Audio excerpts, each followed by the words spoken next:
पर हमारे managing editor निकुंज डालमिया से हमने बातचीत की। उन्होंने इन स्टॉक्स पर अपना भरोसा जताया। उनका ये कहना था कि पेटीएम और जोमेटो जैसे स्टॉक्स हैं जिन पर फिर से एक बार नजर दौड़ानी चाहिए। आइए वो दिखाते हैं आपको। सुबह का भूला शाम को घर आता है तो उसको भूला नहीं कहते हैं। तो स्टॉक मार्केट के अंदर यही उदाहरण है। अगर आप मेरे से फ्रैंकली आप पूछें, अगर आप इन कंपनीज की बात करें, जब ये कंपनीज छोटी थी तो उनको ग्रोथ करनी थी और ग्रोथ कैपिटल बाहर से आ रही थी। मगर अब जब आप लिस्ट हुए तो आपके जो बेंचमार्क्स थे वो अलग हो चुके हैं। वहाँ आपको कैश फ्लो, वहाँ आपको प्रॉफिटेबिलिटी, वहाँ आपको एक डिफरेंट टाइप ऑफ डायनामिज्म से रहना पड़ता है। Private equity investment is a trade between two smart people. एक पी वाला दूसरे पी को बेचता है, एक स्मार्ट इंसान दूसरे स्मार्ट इंसान को बेचता है।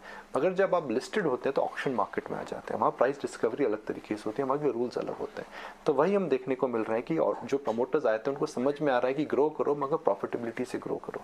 पेटीएम हो, जोमेटो हो, या फिर कुछ हद तक मैं पॉलिसी बाजार को भी बोलूँगा। मगर पेटीएम के जो नंबर आए हैं और जो लोगों के जहन के अंदर जो इनका व्यू बदला है वो काफी बड़ा है। मकवारी ने 800 रुपए का टारगेट कर रहा था। मकवारी की रिपोर्ट में पढ़ रहा था, वो यही बोल रहे हैं कि भाई हमारा व्यू 2100 पे अलग था, वो सही गया है। 800 पे हमारा व्यू अलग है। उस समय सर्कमस्टांसेस अलग थे, इस समय सर्कमस्टांसेस अलग हैं। इमेजिन पेटीएम के प्रोस्पेक्टस में लिखा हुआ था कि हमें पता नहीं हम कब प्रॉफिट बनाएंगे, अब बोल रहे हैं कि हम प्रॉफिट बना रहे हैं। तो कितना बड़ा चेंज हुआ है, बदलाव इन चेंज इन स्टांस, शायद वही मार्केट देख रहा है। तो हम स्टॉक्स की बात करते हैं तो मेरे हिसाब से इन्फो एज पर नजर रखनी चाहिए। इसलिए नजर रखनी चाहिए बिकॉज इन्फो एज के अंदर सम ऑफ पार्ट एक बहुत बड़ा है। जो सम ऑफ पार्ट है उनका जोमेटो में इन्वेस्टमेंट है, उनका पॉलिसी बाजार में इन्वेस्टमेंट है। ग्लोबली इंटरेस्ट रेट स्पीक हो रहे हैं। अगर ग्लोबली इंटरेस्ट रेट स्पीक होते हैं तो आपका जो ग्रोथ स्टॉक्स हैं दे विल कम बैक।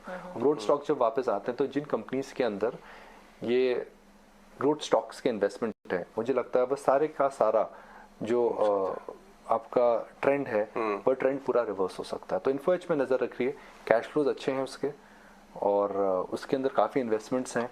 यह स्टॉक 2021-22 में री रेट हुआ था, 2022 और 2023 में डी रेट हुआ था, तो उसको लेकर के एक नज़र रखिए। जब तक पेटीएम की बात है बहुत अच्छी है कि वो प्रॉफिट की बात कर रहे हैं, एनालिस्ट में इंटरेस्ट आ रहा है। मगर उसमें एक कंसर्न मुझे ये लग रही है कि उसमें सप्लाई बहुत ज़बरदस्त है, भले अलीबाबा की हो या फिर सॉफ्ट बैंक की हो, क्योंकि सॉफ्ट बैंक के नतीजे खराब आए हैं। मुझे लगता है कि वो स्टॉक में थोड़ा प्रेशर में आके कहीं बेच ना सकते हैं।